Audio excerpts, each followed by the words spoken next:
สบายดีต่อจากคลิปที่แล้วเนาะหลังจากที่เราทำการฝากเงินเข้าบัญชี Wallet ของเราด้วย Binance เนี่ยเนาะต่อไปเดี๋ยวเราทำการเติมเงินเข้าบัญชี IQ Option โดย Wallet เนาะขั้นตอนจะเป็นแนวใดนั้นเรามาติดตามกันเลยโอเคอันดับแรกเราต้องเปิดบัญชี IQ Option ขึ้นมาเนาะ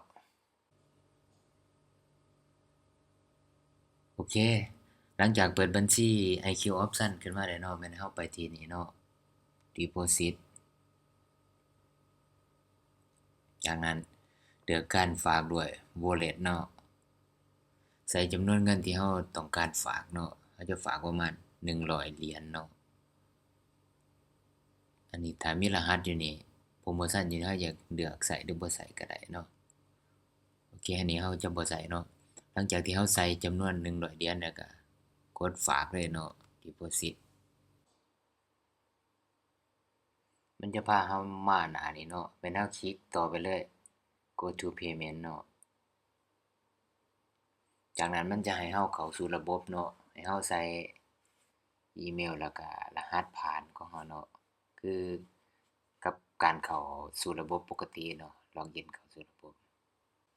หลังจากใส่รหัสแล้วก็อีเมลเรียบร้อยแล้วกดล็อกอินเนาะมันจะพาให้มาหน้านี้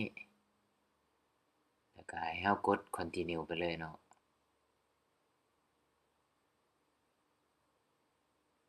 แล้วก็กดหลังจากนั้นหลังจากกด Continue แล้วมันจะให้เราไปคอนเฟิร์มอยู่อีเมลของเราเนาะมันจะส่งลิงก์คอนเฟิร์มมาให้เราทางอีเมลแล้วก็หน้าบางทีนี่บ่ต้องไปปิดเนาะเปิดไปเลยพอแล้วเราให้เราคอนเฟิร์มอยู่ลิงก์อยู่อีเมลแล้วมันจะประมาณนี้เนาะบอกว่าสำเร็จแล้วจากนั้นเรามาเปิดเป็นหน้าบางทีนี่เนาะมาคอนเฟิร์มอยู่หน้าที่เรากดผ่านไปเมื่อกี้เนาะแล้วก็มาตัวนี้ก็กด Continue ไปเลย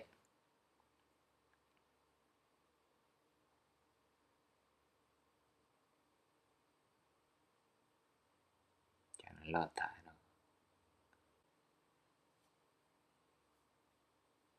โอเคการฝากถือว่าสำเร็จเนาะสำหรับการฝากเงินก็จะประมาณนี้เนาะอย่าลืมเนาะ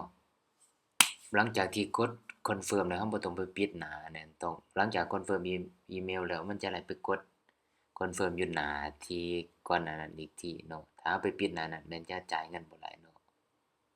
โอเคสำหรับการฝากก็จะประมาณนี้เนาะ